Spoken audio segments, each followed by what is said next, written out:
Accor Arena. Ah, sold out le 25 février, Accor Arena, Ferregola, 0,075%.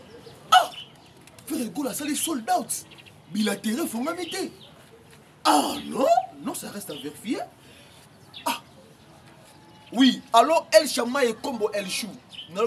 Est-ce que sold out, tu peux ça là-bas, bilatéré, faut m'inviter, mais ça, ça les sold out. Et pour nous, on a encore à Rennes, on a moni faire école à ça, les sold out. Mais bilatéré, il faut m'inviter. Ah! Affaire à chou, vrai? Ah! Marambo, il faut polémique des stars. Landry, Mouladi Kaï, Marambo, sold out. Le 25 février, Accor à Rennes, faire école là. Et puis, c'est 0,075%. Ah! Mais bilatéré, il faut m'inviter.